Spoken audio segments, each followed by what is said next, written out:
let's hop in to the game all about judging another person based on facts, logic, and sheer yelling at the other attorney. Phoenix Wright, Ace Attorney Trilogy. Oh, let's go. Episode 1, the first turnabout. Let's play. Oh. That's some raspberry jam right there. I can't get caught. Not like this. I've got to find someone to pin this on. Well, that takes all of it out of there. Someone like him. I'll make it look like he did it. August 3rd, 9:47 a.m. District Court, Defendant Lobby number 2. Boy, am I nervous. Right. Oh, hiya, Chief. Whew. I'm glad you made it. I made it on time. Well, I have to say, Phoenix, I'm impressed. Not everyone takes on a murder trial right off the bat like this. You could say I'm kind of a different breed. It says a lot about you, and your client as well. Thanks? Actually, it's because I owe him a favor. Oh yes, I just casually defend somebody for murder because I owe them a favor. You know, as one does. You mean you knew the defendant before this case? Oh, she knows about the conflict of interests. Oh no. Yes. Actually, I kind of owe my current job to him. Oh, now it's also nepotism. He's one of the reasons I became an attorney. I don't know if you should be saying these things to your chief here. Phoenix, we are 10 seconds in and I'm pretty sure you've confessed to nepotism and like a conflict of interest case. Like this is not how you get off on the right foot as on a law firm, dude. My life, everything, it's all over. Is that your client screaming over there? Death, despair, oh! I'm gonna do it, I'm gonna die. I'm confused. We saw a cutscene where we literally saw the murderer, but this man's is like, oh nope, I'm done, I'm over. My friend can't defend me. I have zero faith in his skills as a lawyer. Screw the bar, screw all of his education. No. He can't defend me. There's no way, there's no possible way that he knows what he's doing. He only passed every single test up until this point, and I'm the reason that he became an attorney, but no, I don't trust him. Nick! Dude, I'm so guilty. Tell them I'm guilty. Give me the death sentence. I ain't afraid to die. What? Larry, are you okay, bud? Are you okay, bud? Like, listen, man. I understand that this is probably a pretty harrowing situation. But you gotta understand, literally, you did not kill a person. Oh, it's all over. I finished. Finished. I can't live in a world without her. I can't. Who took her away from me, Nick? Who did this? Oh, Nick, you gotta tell me who took my baby away. Oh. I see. So the plot thickens. You see, I didn't know that it was your girlfriend before, and I was just really thinking that you might have thought that you just killed a person for no reason. Also, the fact that he has no lips is very discomforting to me. My name is Phoenix Wright. Here's the story. My first case is a fairly simple one. Murder! Larry Butts. I play Phoenix Wright for the lore. Our school had a saying. When some... I love this game. Court is now in session for the trial of Mr. Larry... Sorry. The trial for Mr. Larry Butts. Mr. Wright, given the circumstances, I think we should have a test to ascertain your readiness. Oh, God. Didn't I take the bar? Like, isn't there a whole lawyer school? Like, I have to take, like, lawyering? Hand shaking. Eyesight fading. Knees weak. Palms are sweaty. Vomit on his suit already. Phoenix spaghetti. Please state the name of the defendant in this case. Oh, Jesus. What was the name? What was the name of my best friend since literally grade school? And the one that we made a poop joke of 2 seconds in, and then a second poop joke of 3 seconds in. Oh, I'm the defendant. It's me. Right! Have you completely lost your mind? Focus. This is no laughing matter. You did pass the bar, didn't you? Listen, I just work here, Mia. I'll be 100% honest with you on that one. Fine game. The defendant, well, that's Larry Butts, Your Honor. Correct. This is a murder trial.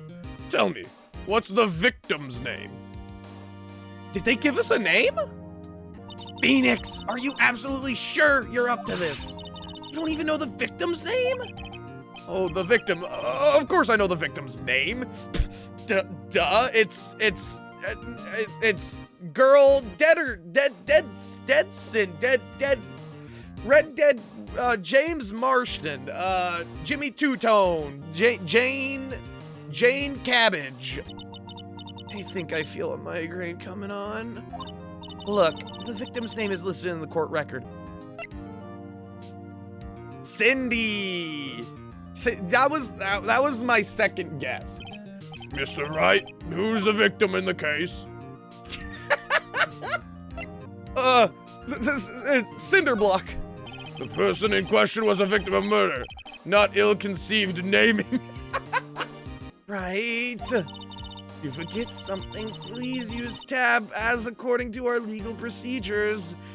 A mistake in court could cost you the case. Wait, can I fail the cases? You're telling me I can't just meme the entire time, Mia? I want a refund. Fine.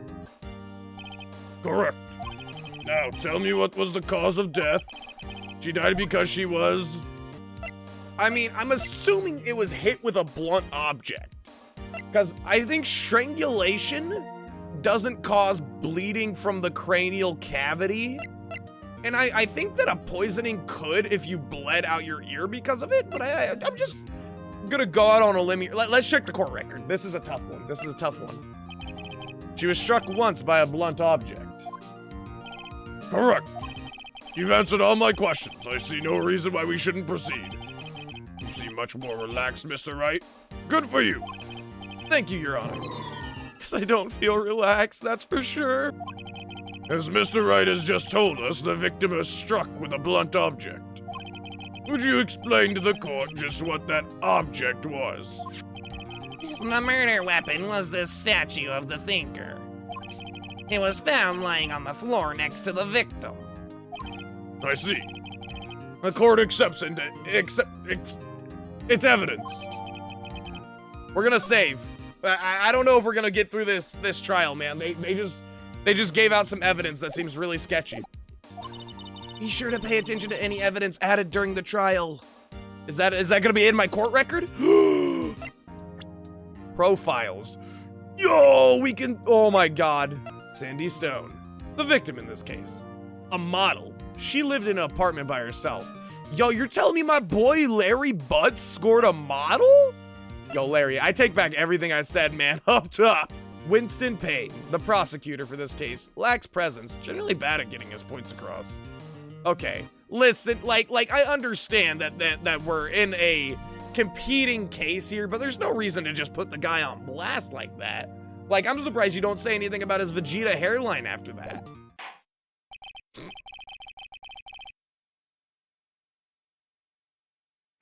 I don't know why the gavel hit really got me. Mr. Payne, the prosecution may call its first witness. The prosecution calls the defendant, Mr. Butts, to the stand. Yo, look at that shit-eating grin. Mr. Butts, is it not true that the victim had recently dumped you? Hey, watch it, buddy. We were great together. We were Romeo and Juliet, Cleopatra and Mark Antony. Larry, Did you read those stories? I'm pretty sure in both of them, they die. Larry, I'm sorry, bud, but not really the best situations to be putting yourself in. Didn't they all die? See, Phoenix Wright gets me, man. Phoenix is on the same page as me here, man. In fact, she had completely abandoned you and was seeing other men. She had just returned from overseas with one of them the day before the murder. What do you mean, one of them? Lies. All of it lies. I don't believe a word of it. Your Honor, the victim's passport. According to this, she was in Paris until the day before she died. Okay. It appears that she had several sugar daddies. Daddies? Sugar? Tell me, Mr. Butts, what do you think of her now? Stop! My client had no idea the other victim was seeing other men. That question is irrelevant to this case. Let's continue with the trial, shall we? I believe the accused's motive is clear to everyone. Yes, quite. Next question. You went to the victim's apartment on the day of the murder, did you not? Well, did you or did you not? Well, maybe I did and maybe I didn't.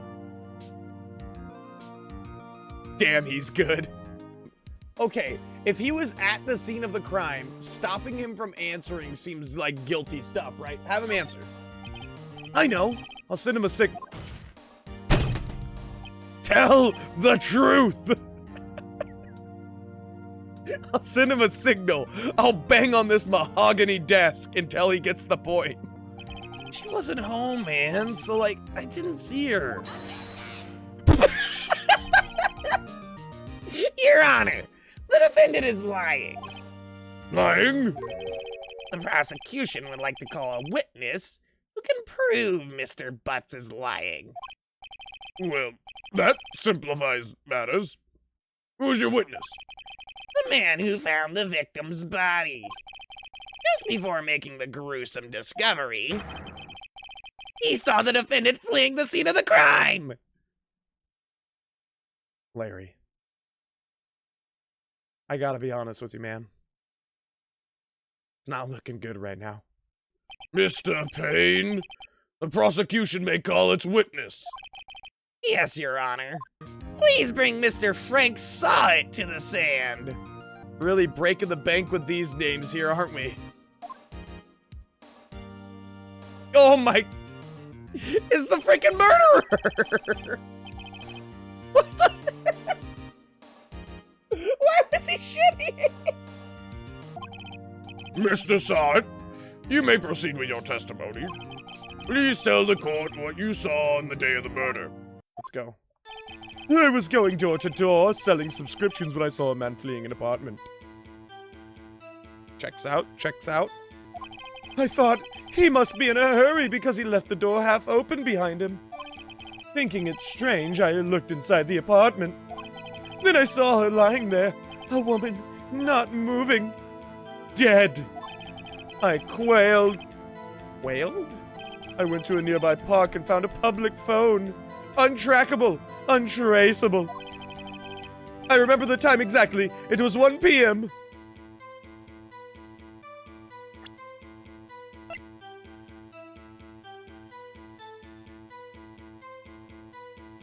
Wait. Ah! You found the body at 1 p.m. You're sure? Yes, it was 1 p.m. for certain. Frankly, I find that hard to believe. Your statement directly contradicts the autopsy report. You tell him. Slap that paper. Slap that parchment. The autopsy notes the time of death at sometime after 4 p.m. There was nobody to... No body to find at 1 p.m. How do you explain this 3-hour gap? This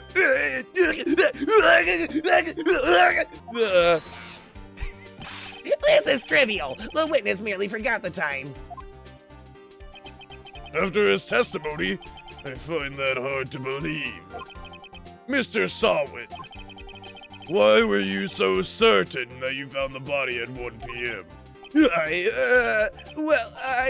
Gee, that's a really good question. Wait, I remember now. Would you care to give your testimony again? The time of discovery. Come on, Shimmy Sawit. Come on, Shimmy. You see, when I found the body, I heard the time.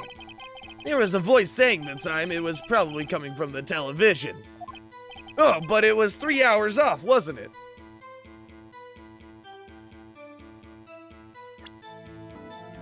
Wait. It was out from noon to 6. Present! Objection! Hold it right there! The prosecution has said that there was a blackout at the time of the discovery. And this record proves it.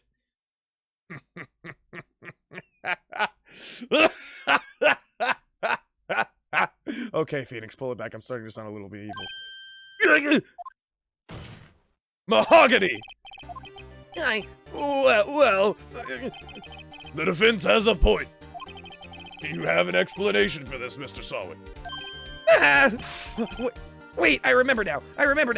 They were playing it on their smartphone, obviously. Mr. Sawit, the court would prefer to hear an accurate testimony from the very beginning.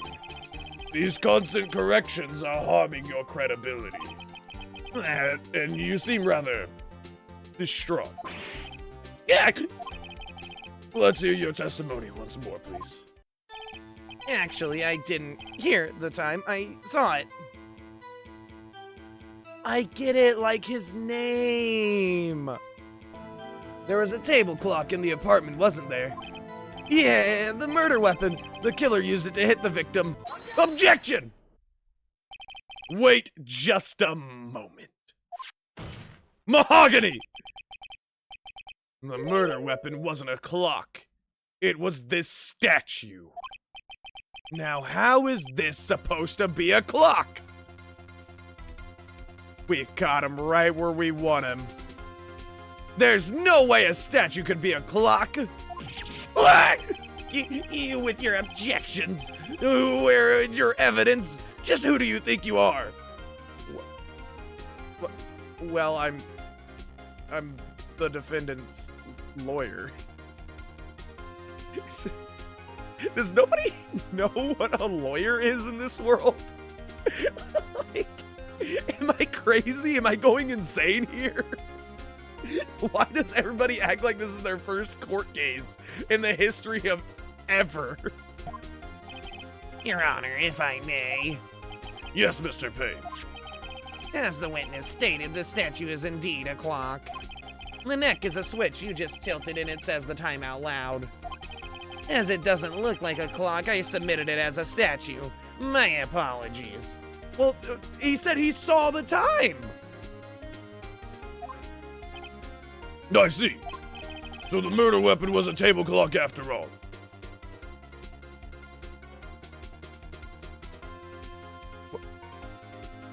What? Seeing and hearing is very different, Mr. Judge. Please, you got me. Do you have any problems with this testimony now? Yes! Your Honor, Mahogany! There's a gaping hole in this witness's testimony. The only way he could have known the weapon was a clock was to hold it in his hand. Yet, the witness testified that he never entered the apartment. Mahogany! Indeed. The witness knew it was a clock because he went into the apartment. You're lying. You were inside the apartment on the day of the murder. Oh yeah, prove it. Prove I went there. Mahogany! I'll do better than that. I can prove you were the one who killed her. You struck her with the clock, and the shock of the blow triggered the clock's voice. That was the sound you heard. Order in the court. Intriguing. Please continue, Mr. Wright. Yes, Your Honor. Let me collect myself after this decimation I have wrought. Mr. Sawit, the sound must have left quite an impression on you. Understandable, since the murder weapon just spoke as you hit the victim.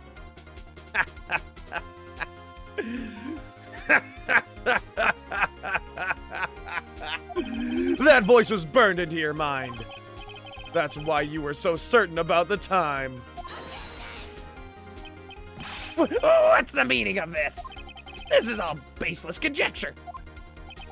Baseless? Just look at the witness's face!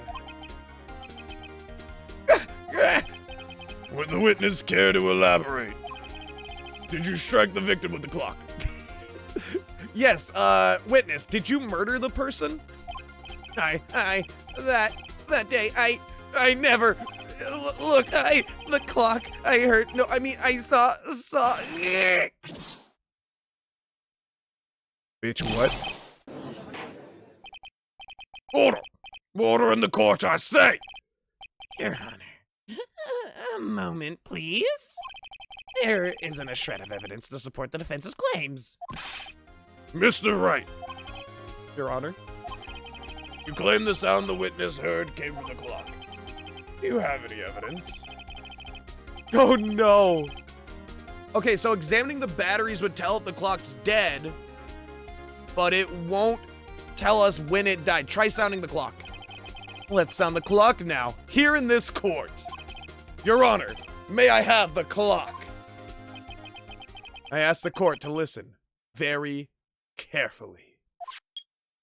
Beep. I think it's 8:25. That certainly is a strange way to announce the time. Well, he is the thinker after all. So we've heard the clock. What are your conclusions, Mr. Wright? Mr. Pink, can you tell me what time it is now? It's 11:25.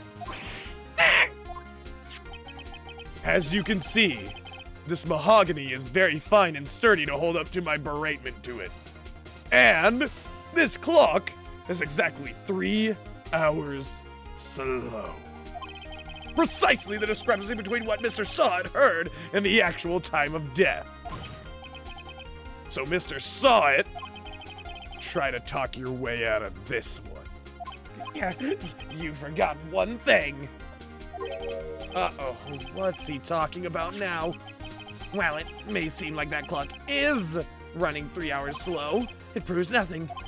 How do you know it was running 3 hours slow on the day of the murder? You can't prove that. You don't have a case. Shit, he's good. Mr. Wright, it seems you lack the critical evidence to support your claim. Yes, Your Honor. This means I cannot let you indict the witness. Unfortunately, this ends the cross-examination of Mr. Frank What? Mahogany! Sorry, Larry. I failed you. There's nothing I can do about it now. Not so fast, Mr. Sawit. Chief! Listen up, Wright. Don't throw this one away. Not like this. Think! Chief, it's over. I can't prove the clock was slow the day of the murder. Nobody can prove that. Well, yes. But that doesn't mean you can't still win. Try thinking out of the box. Don't waste time doubting the facts. Assume the clock was 3 hours slow and think through it. Ask yourself, why was the clock 3 hours slow? Figure out the reason, and you'll have your proof. Right? Left. She took the clock with her to Paris, and she changed it to Paris time. Therefore, when she came back, the clock was slow. Yes. Well, Mr. Wright, you say the clock was already running slow on the day of the murder. Have you found the evidence to support this claim? Of course. There's a piece of evidence in the court record that can prove my claim beyond a doubt. Ah! Mahogany! The victim had just returned home from abroad the day before the murder. As we all know, the time difference here and in Paris is 9 hours. When it's 4 p.m. here, it's 1 a.m. the next day there. The clock wasn't 3 hours slow, it was 9 hours fast. The victim hadn't reset her clock since returning home. That's why the time you heard when you struck her dead in her apartment was wrong. Mahogany! Proof enough for you, Mr. Saw It. Or should I say, Mr. Did It!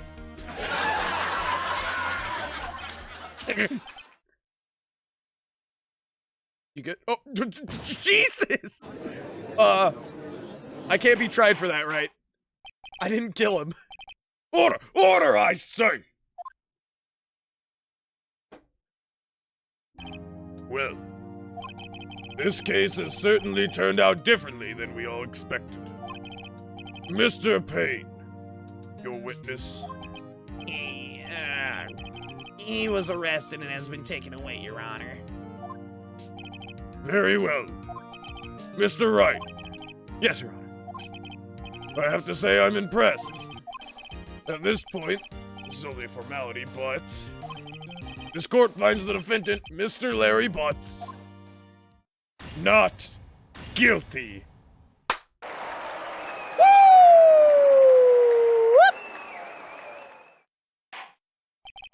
And with that, this court is adjourned. August 3rd, 2:32 p.m. District Court, Defendant Lobby Number 2. My life is over. Larry! You're supposed to be happy! What's wrong now? Oh, Nick. Don't worry about me. I'll be dead and gone soon. Larry. I think that we need to get this guy some help. Listen, I'm your friend here. Butts. And I'm just saying this right now, being a friend, you guys were broken up. And on top of that, she was sleeping with other guys. She had moved on. I understand that your heart may be broken. But this isn't it, okay? I promise that it's gonna be okay, Larry. I'm not saying that her murder was good, but like seriously, she didn't love you anymore, man. She didn't. And at this point, I feel like if you meet her in the afterlife, she's gonna keep that sentiment with her, man. Good. Wait, no, I mean, bad. Larry, you're innocent. The case is closed. What? But my Cindy Wendy's gone, man. Gone forever. Larry, she was No, never mind. It's not worth my time. It's not worth my time to explain it. It's not. Congratulations, Harry. Harry? Yes, you. I can practically see the headlines now. God damn it. How do they always know exactly what to say? It's too good. The YouTube video writes itself. Like I just need to do the voices and then the content's already there. I won't forget this ever. Let's celebrate dinner, movie, my treat. Larry, you were just about to kill yourself for somebody that didn't love you. And now you're trying to take my director out on a date. Oh, hey. Here, take this. It's a present. Take the murder weapon. It's my gift to you. It's not suspicious at all. It's not the contamination of evidence. I promise. It's not going to be cursed in any way, shape, or form in 10 years. Wait. Wasn't this the evidence that... Actually, I made this clock for her. I made one for her and one for me. Okay, it's less creepy now. Really? You made this? Yeah, I have an Etsy shop and, it's not really popping off yet, but I mean, I still make them in backlog just in case somebody orders so I can get them out on time. Well, thank you. I'll keep it as a memento. Yo, Nick. Can you believe it? I was so into that chick. And she was just playing me for a fool. She just wanted my free Etsy shop materials. She just wanted the free clocks, man. Don't that make you just want to cry? I think she thought quite a lot of you in her own way. Isn't that right, Mr. Wright? Don't you have something to show your friend? Something that proves how she felt about him?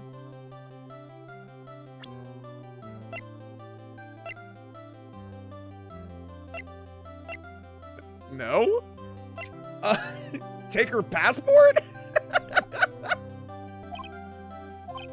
Hey, Nick. I'm glad I asked you to be my lawyer. Really, I am. Thanks. Hope that made him feel a little better. Dude, is this case closed? Right? Hope you see the importance of evidence now. It's only literally what every single case in the history of mankind has ever hinged on. We never really know if our clients are guilty or innocent. All we can do is believe in them. And in order to believe in them, you have to believe in yourself. Now everybody hold hands.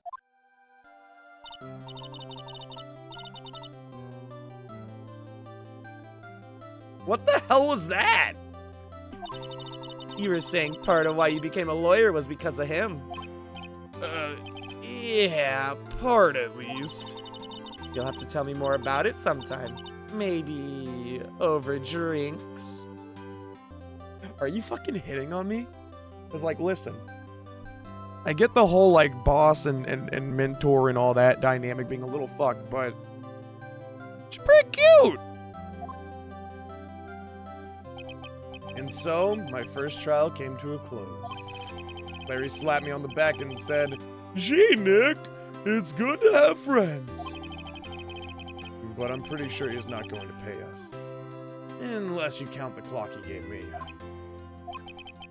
Didn't know it then.